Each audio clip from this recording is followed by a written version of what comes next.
77 আর এই গিয়ে 78। মোটে 78। এর চেয়ে বেশি তো নবাবের দেহরক্ষীর কাছে থাকে। দূর দূর দূর দূর। অনেকদিন মহারাজকে হাত করে মোহর নেওয়া হয়নি, কিছু একটা করতেই হবে।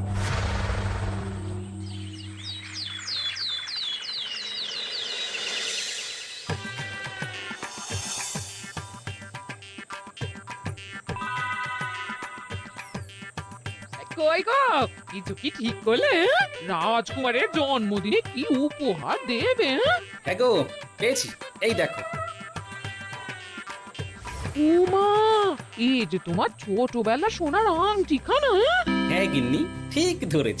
যেটুকু যা গয়না ছিল সবই তো দেওয়া হয়ে গেছে, নহে বিক্রি হয়েছে। আর তো কাউকে কিছু দেওয়ার নেই, তাই ভাবলাম এটাই উপহারে দিই। এ ভালো ভেবেছো। বেশ, আসি তাহলে, ওদিকে সবার দেরি হয়ে যাচ্ছে গিন্নি।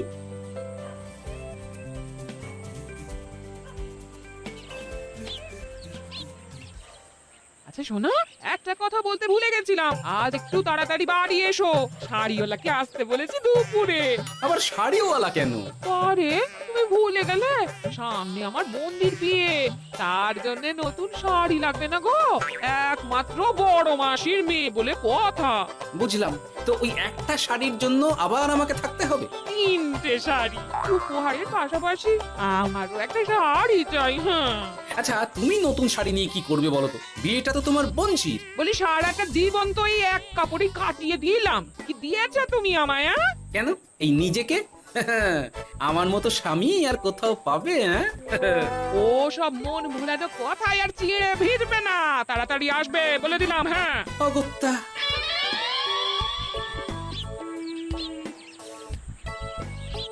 দূর, গিন্নিরও যত কথা সব বেরোনোর সব। আবার তাড়াতাড়ি ফিরেও আসতে হবে শাড়ির জন্য।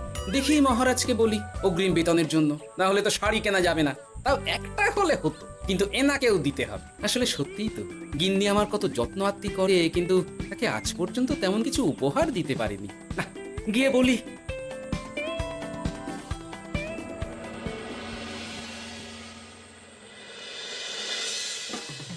রাজকুমারীর জন্মদিন উপলক্ষে যে আপনারা এত উপহার এনেছেন তার জন্য অনেক ধন্যবাদ। আপনাদের সকলের আশীর্বাদ ও ভালোবাসা আমি রাজকুমারের কাছে পৌঁছে দেব।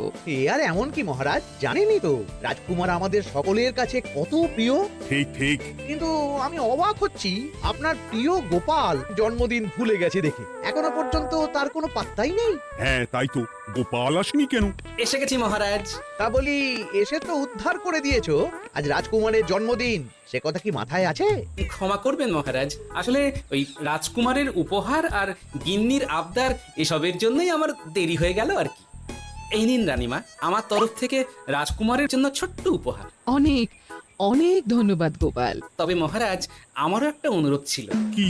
আমাকে যদি অগ্রিম বেতন হিসাবে কিছু মোহর দেন, তাই নিয়ে আমাকে একটু তাড়াতাড়ি বাড়ি ফিরতে হবে। উনি বলবেন আর ওনাকে দিতে হবে, মামা বাড়ির আবদার।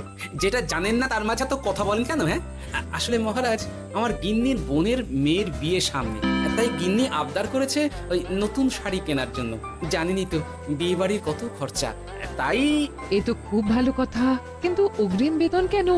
এমন একটা ভালো খবর দিলে আমার তরফ থেকে তোমার জন্য কিছু মোহর উপহার।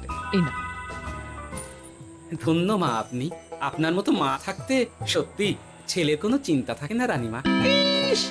বেটা আবার সুযোগ বুঝে মোহর পেল, কেন যে আমার এমন হয় না। এবার তাহলে আসি মহারাজ, গিন্নি ওদিকে অপেক্ষা করছে। হ্যাঁ হ্যাঁ, যাও যাও, আজ তাহলে সভা এখানে শেষ করলাম। মহারাজ, আপনার সাথে আমার একান্তে কিছু কথা আছে, আমি অন্দরমহলে গেলাম। রানীমার আবার হঠাৎ কি হলো, ব্যাপারটা দেখতে হচ্ছে।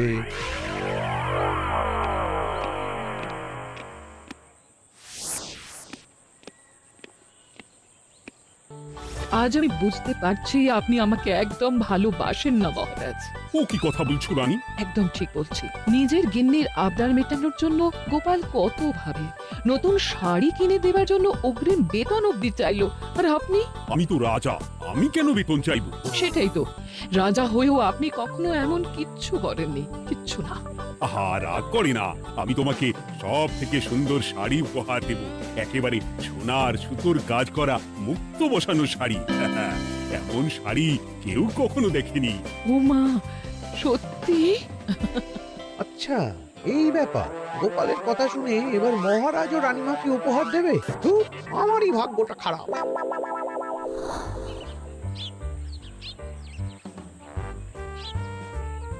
হাজার চেষ্টা করেও গোপালকে আটকানো যায় না। দূর দূর দূর, আমি যা চেয়েছিলাম তা ওই গোপাল পেয়ে গেল। ও কি গো, তুমি কার সাথে কথা বলছো? দুর্ভাগ্যর সাথে। কি সব অলক্ষণের কথা? কি হয়েছে? কি আর হবে, সবই তো তোমার দোষ। আমার দোষ? হ্যাঁ, তুমি আমার কাছে বায়না করো না কেন কিছু? তুমি বায়না করনি বলেই আজ আমি রানীমার কাছ থেকে মোহর পেলাম না, কিন্তু গোপাল পেয়ে গেল। এবার বুঝলাম। ঠিক আছে, এখন তাহলে বায়না করছি, তুমি কাল গিয়ে সেটা রানীমাকে জানাবে। ঠিক আছে? হ্যাঁ, করো করো করো, বায়না করো, বায়না করো। কি চাই, কি চাই, কি চাই? পেয়েছি। তুমি রানীমাকে গিয়ে বলবে যে আমার একটা সোনার হার চাই। এই না হলে আমার বউ। দারুণ চাল চেলেছো।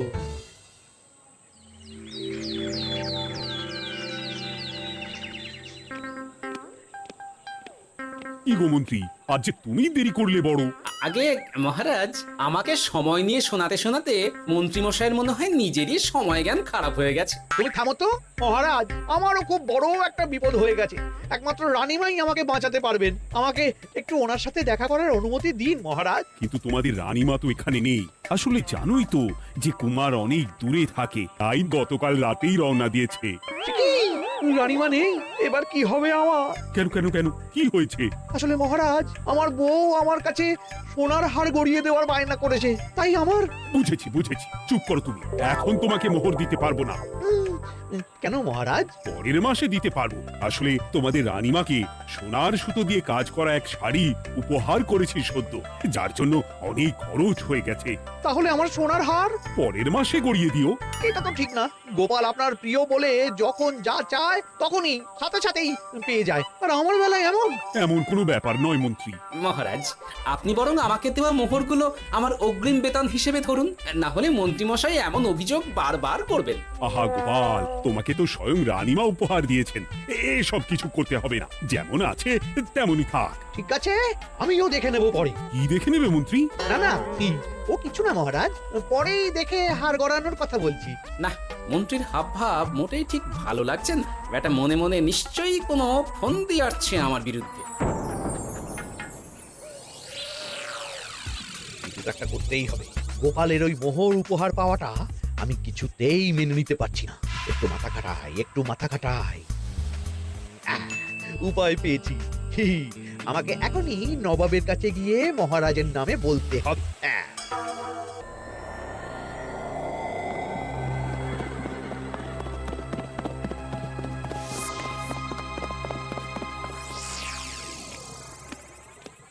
প্রণাম নবাব বাহাদুর। আরে এরে কৃষ্ণনগরের রাজা কৃষ্ণচন্দ্রের মন্ত্রী, তো হঠাৎ এখানেই কেন? আমি নবাব বাহাদুরকে আন্তরিক ধন্যবাদ জানাতে এসেছি। কিসের জন্য? এই যে আমরা খুব খুশি রাজা কৃষ্ণচন্দ্রের মতো একজন শক্তিশালী রাজা পেয়ে। শুধু সামরিক বলেই নয়, আর্থিক, সামাজিক, রাজনৈতিক সব দিক থেকে। আর এটা সম্ভব হয়েছে আপনার মতো একজন নবাবের মহারাজের ওপর কৃপা দৃষ্টির জন্য। বলতেটা কি চাইছো তুমি? তেমন কিছুই না, আপনার গুণগান করছি। নইলে আপনিই বলুন না, আমাদের মহারাজ কখনো সোনার সুতোয় বোনা মুক্তোর কাজ করা শাড়ি কিনে রানীমাকে উপহার দিতে পারে? কি সোনার শাড়ি? হ্যাঁ, এমন দামি শাড়ি যা হয়তো নবাবের কাছেও নেই। ঠিক আছে ঠিক আছে, তুমি এখন আসতে পারো। আর শোনো, আমি তোমাদের রাজ্য পরিদর্শনের জন্য লোক পাঠাবো। কবে কখন সেটা কাল তোমাদের সূচনা পাঠিয়ে দেবো, কেমন? ঠিক জায়গাতেই আগুনটা ধরিয়েছি মনে হচ্ছে। বেশ। ব্যাপারটা আমার মোটেই ঠিক লাগছে না উজির। কৃষ্ণচন্দ্রর মতো এক সামান্য রাজা এত দামি শাড়ি কিনলো কি করে? কালো বাজারি করছে না তো? আমিও একই কথা ভাবছিলাম হুজুর। এক কাজ করো, কালকে কৃষ্ণনগরে খবর পাঠাও। দুদিন পর রাজকার্য পরিদর্শনের জন্য তুমি সেখানে যাবে। সব খতিয়ে দেখবে, আর কিছু বেগতিক বা গরমিল দেখলে সেটা বাজেয়াপ্ত করে নেবে, কেমন? আজকে হুজুর।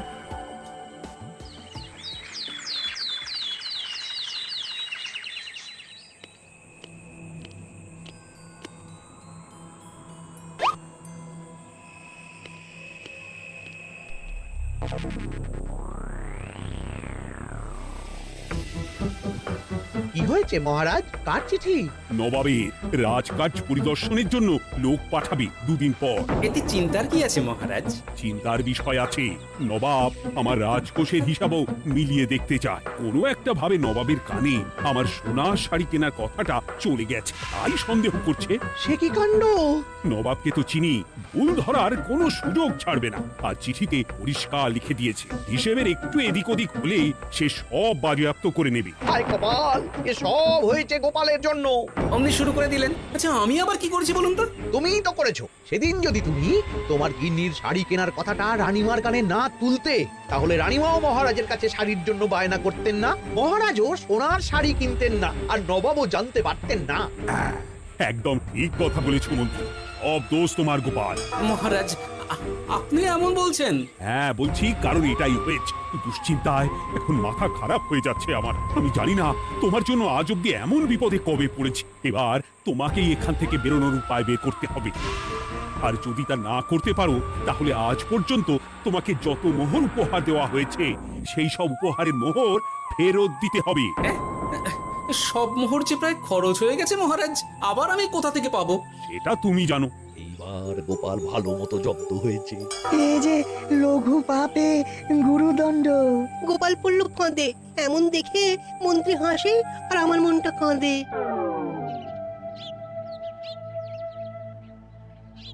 এখানে বসে কি করছো গো গিন্নি? এসে পড়েছো? ও মা, তোমার মুখটা এমন শুকনো দেখাচ্ছে কেন? আর বলো না, এই হিসেবের ঠেলায় সবকিছু বেহিসাবি হয়ে যাচ্ছে একেবারে। আচ্ছা তুমি কি করছিলে ওই রসিদগুলো নিয়ে? দেখে হিসেব করছিলাম এই মাসে অনেক খরচ হয়েছে কি না, সেই বুঝে পরের দিনগুলো চালাতে হবে গো। কি বললে? রসিদ দেখে হিসেব কষা? আরে এটা তোমার মাথাতেই আসেনি। ধন্যবাদ গিন্নি, আরো একবার তোমার জন্য এই যাত্রায় আমি বেঁচে যাব মনে হচ্ছে। বেঁচে যাবে কেন? কি হয়েছে? আচ্ছা, আমাকে আবার একটু রাজপ্রাসাদে যেতে হবে। আমি এলাম গিন্নি। কি যে বলে লোকটা, কিছুই বুঝতে পারি না।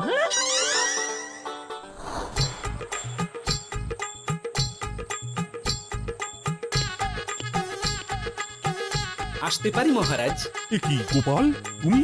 আর কোনো চিন্তা নেই মহারাজ, নবাবকে হিসেব বোঝানোর উপায় পেয়ে গেছি।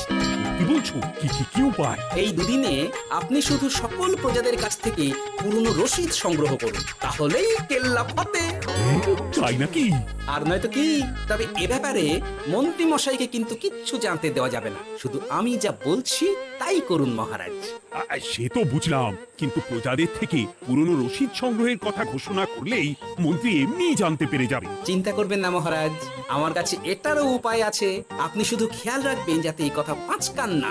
বাকিটা ভরসা রাখুন, কৃষ্ণনগরের একটা ঘাসও নবাব বাজেয়াপ্ত করতে পারবে না।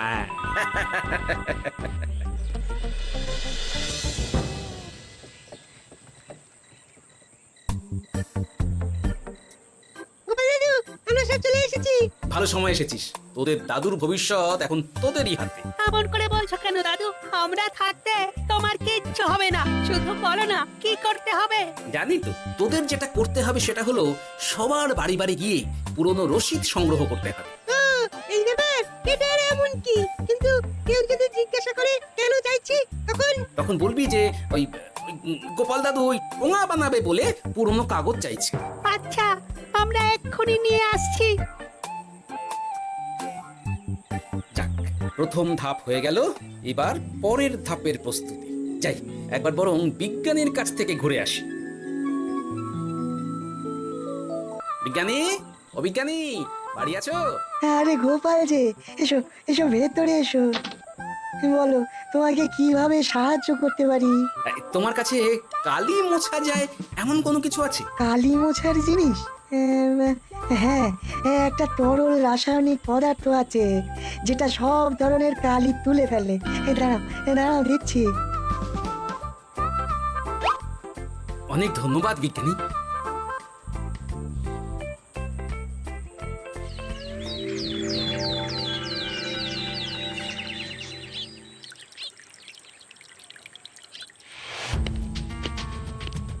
আসুন আসুন, আপনার জন্যই তো অপেক্ষা করছিলাম। তাই নাকি? এতটা পথ উনি এসেছেন, আগে ওনার জন্য শরবত ও মিষ্টির ব্যবস্থা করি। এই যে মহারাজ, আমি জল মিষ্টির ব্যবস্থা করে এনেছি, এটাও সাথে নিন। এটা কি? কেন হিসেব? ভোলা ময়রা পাঠিয়েছে এই মিষ্টি ও শরবতের দাম। এর মধ্যে এই কাজের সাথে যুক্ত ভোলা ময়রা আর তার পরিচারকের পারিশ্রমিকও যুক্ত আছে। হ্যাঁ, আসলে আমাদের মহারাজ তো প্রতিদিনের খরচ খুব হিসেব করে চলেন, তাই ও আমি একটু বসবো? নিশ্চয়ই। ওই তো ওদিকে বসার জায়গা। আপনি কি হাওয়া খাবেন উজির সাহেব? তাহলে রশিদে ওটাও যুক্ত করব। মস্করা হচ্ছে? আহা, রেগে যাচ্ছেন কেন? আপনার সাথে মস্করা করার মতো স্পর্ধা আমার নেই উজির সাহেব। আসলে মাসের শেষ তো, তাই একটু বেশি হিসেবে চলতে হচ্ছে আর কি। আমাকে হিসেব দেখাচ্ছ? আর রাজা কৃষ্ণচন্দ্র যে সোনার সুতোয় বোনা শাড়ি কিনতে পারলো, সেটার হিসেব কোথায়? একটা সামান্য রাজা এত অর্থ পায় কোথা থেকে? এ আবার কেমন কথা? মহারাজ যা কিনেছেন সেটা তো তার জমানো অর্থ দিয়েই কেনা। আমি বিপথে কোনো কাজ করি না। সেটা তো রাজকোষের হিসেব দেখলেই বোঝা যাবে। শুনে রাখো গোপাল, একটুও যদি হিসেব এদিক ওদিক দেখি না, তাহলে সব বাজেয়াপ্ত করে দেব। কোনো চালাকি নয়, কোনো চালাকি নয়। বেশ, তবে করুন হিসেব। আমাদের কাছে কিন্তু সব কিছু রসিদ আছে। কই গো, আনো সব, আনো আনো।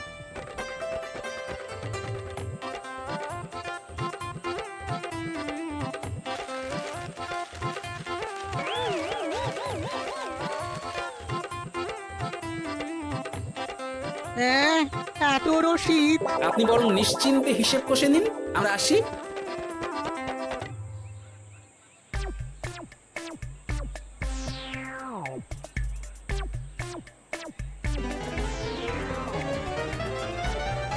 ওই বাবারে, এত হিসেব কষে কষে তো মাথা ঝিমঝিম করছে, খিদেতেও পেট চুই চুই করছে। আপনার হিসেব কত দূর উজির সাহেব? আমাকে এখান থেকে নিয়ে চলো গোপাল, আমি আর পারছি না। ও কি, অঙ্ক কষে কষে তো আপনার সব শক্তি শেষ হয়ে গেছে দেখছি। আচ্ছা চলুন চলুন চলুন, কিছু মুখে দিয়ে দিন, তাহলেই শক্তি আসবে। তাই চলো।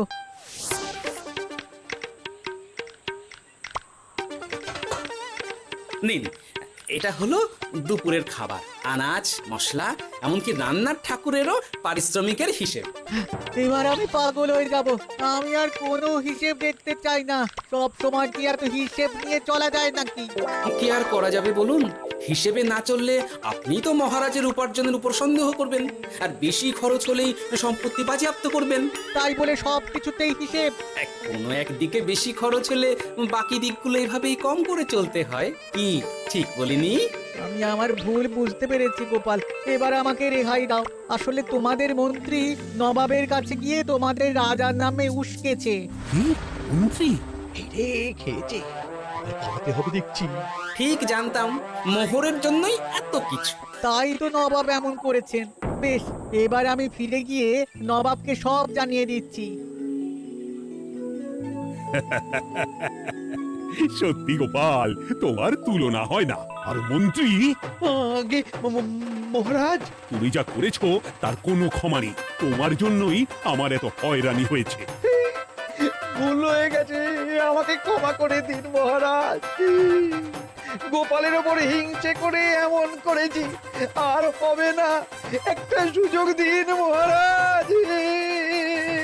হ্যাঁ মহারাজ, সুযোগ দিয়েই দিন। বেশ, তবে তোমার শাস্তি হলো রানীমাকে আমি যে সোনা শাড়ি কিনে দিয়েছি সেটার পুরো দাম তোমাকে আমায় দিতে হবে। হ্যাঁ?